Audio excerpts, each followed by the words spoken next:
everyone. Welcome to the 74th episode in our AI and You podcast series. Today is Monday, December 13th, 2021, and I'm your host, Vikar Saidi. I'm a computer scientist and engineer, a lecturer and a consultant.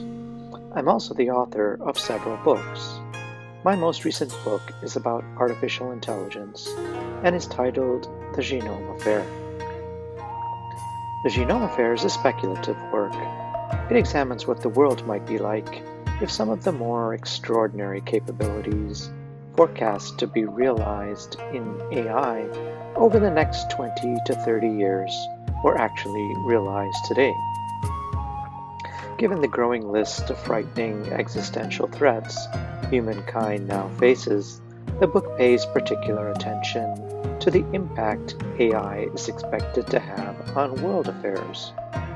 The book is available in ebook format for those who prefer to read on a digital device, but it's also available in a high-quality paperback edition. The Genome Affair is available on Amazon, so I hope you'll take the time to read it and to leave a review. Amazon book reviews are very helpful for writers. I'm very interested in how science and technology influence world affairs and the big questions facing humankind. Studying at the confluence of the great disciplines of human history, political science and thought, international affairs, science and technology offers a deep understanding and pedagogically important lessons of how advances in human endeavor have influenced and impacted civilization. I'm available to give talks on artificial intelligence and its related technologies and on the impact AI is expected to have or is already having on our world. If you'd like to get in touch with me to arrange a web-based event or consulting meeting with your company or organization, you can find my contact info in the podcast notes below. Please make sure to subscribe to my channel, like this video, and share it with others if you find the content valuable. Thank you. And now on to today's podcast. In our last podcast, episode 73, I spoke about the growing concern around artificial intelligence enabled disinformation campaigns spread by Facebook and Google's platforms and the implications for democracy. In today's podcast, episode 74, I'll speak about AI, climate change, and pandemics, and whether we now have a case for a new world order in which we reimagine global governance. Let's get started. With each passing day, it is becoming increasingly clear that humankind's intelligentsia must reimagine how to structure a new form of collective governance for the remainder of the 21st century. We must architect a fit-for-purpose polity for our world if we are to successfully respond to the challenges we are currently facing and can expect to face in the coming decades. The current world order, developed in the wake of World War II, is no longer fit for this purpose. With the increase in globalization and the resulting challenges we collectively face, economic, environmental, political, and public health crises that are increasingly existential in nature, it is apparent to the plurality of political scientists, public intellectuals, and scholars that our 20th century institutional status quo for governance, the African Union, American hegemony, the European Union, Association of Southeast Asian Nations, sovereign nation-states, and the United Nations, is simply not the right set of bodies or the right framework for governance if we are to effectively confront the series of challenges we currently face and can expect to face as developments continue to unfold before us at an unprecedented rate. The sooner we convene our brightest minds to reimagine governance and a corresponding set of multilateral institutions for this rapidly unfolding reality, the better. At present, our future looks extremely alarming. A case in point for this argument is the ongoing coronavirus pandemic. To date, perhaps 10 million people have died as a result of the rapid spread of the primary variant and subsequent variants, most notably the Delta variant. It will take some time before we fully understand the risks we face from the Omicron variant and others that may follow in its wake, particularly as we continue to struggle with vaccinating large segments of the population in the developing world. But we must consider ourselves fortunate.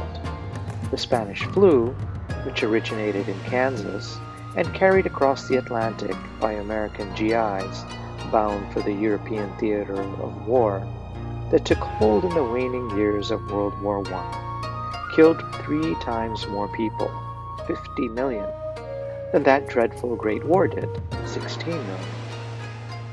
We have received a warning from nature.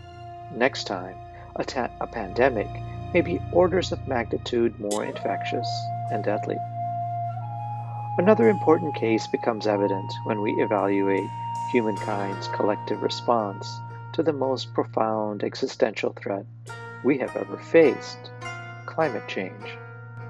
Following the recent COP26 climate conference in Glasgow, academics and public intellectuals across both the developed and developing world were alarmed and disheveled by the apathetic response from world leaders, both economic and political, as demonstrated by their feeble commitments in the wake of incontrovertible evidence.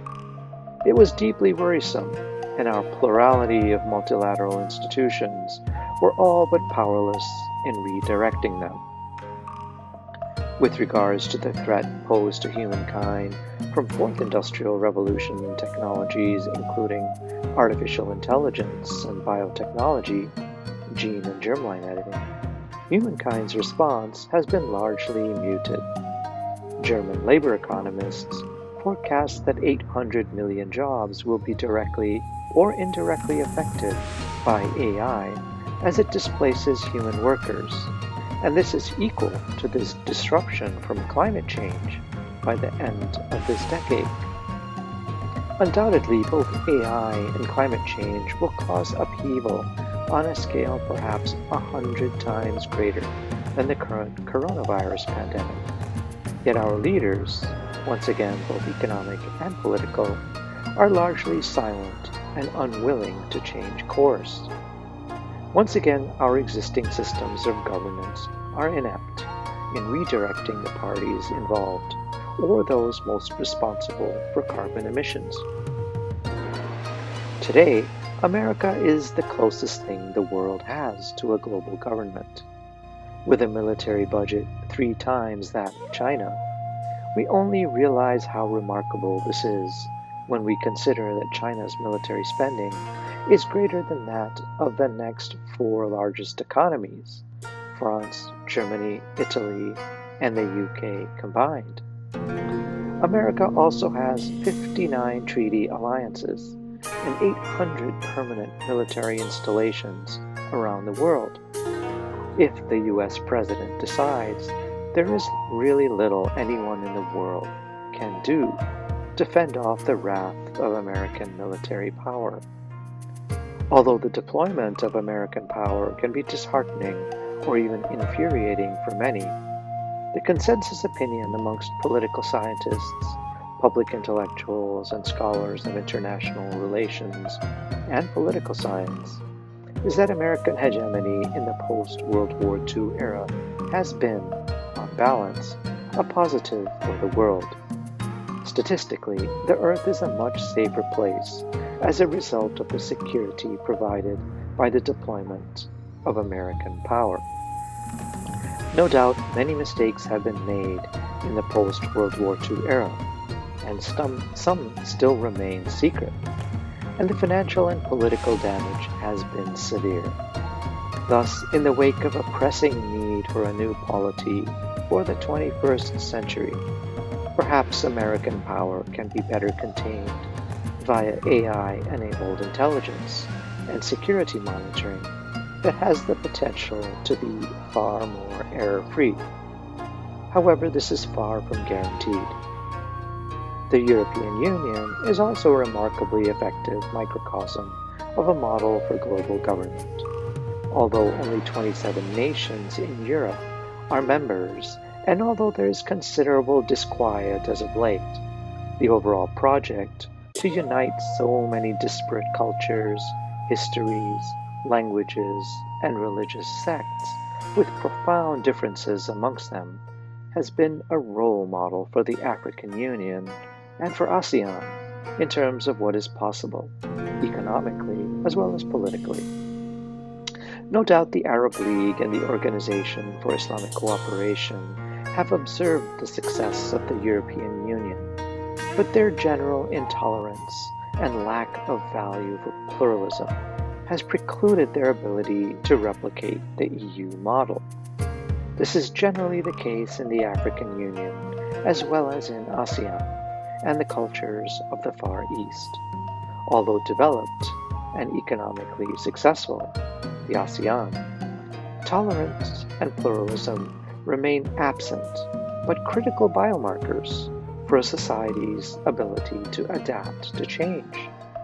Adaptability, many listeners will remember, was the critical didact from Charles Darwin's seminal work on the origin of species. It is from Darwin we have learned that all species must continuously adapt to a changing environment if they are to avoid extinction. The third extraordinary model of successful global governance is the United Nations, the successor to the League of Nations that was founded in the wake of World War I, the Great War. Today's UN is the only world body encompassing 196 member states, a group of nations that participate of their own accord. Although the UN faces numerous challenges to its leadership and is often undermined by powerful donor members who control seats on the Security Council, it does offer humankind's intelligentsia a glimpse of what is possible and what we might be able to achieve if we can find a point of confluence between the UN and the other multilateral institutions referenced in this essay. In summary, we do need to act soon. The longer we wait, the more damage we will do, and the more existential risks will multiply. Eventually, to a point where our descent into the abyss is rendered irreversible. We must remember Darwin's critical adaptability didact vis-a-vis the origin of species, if we are to avoid the fate of so many other species of hominins who are no longer with us. Thank you for spending some time with me. I'm trying to follow the TED Talk format, and so I'm keeping these podcasts under 20 minutes. Let me know what you think. I hope you will find these insights into artificial intelligence helpful, and I hope you'll read my new book, The Genome Affair. It's on Amazon. Until next time then, this has been the AI and You podcast with author Vikar Saidi.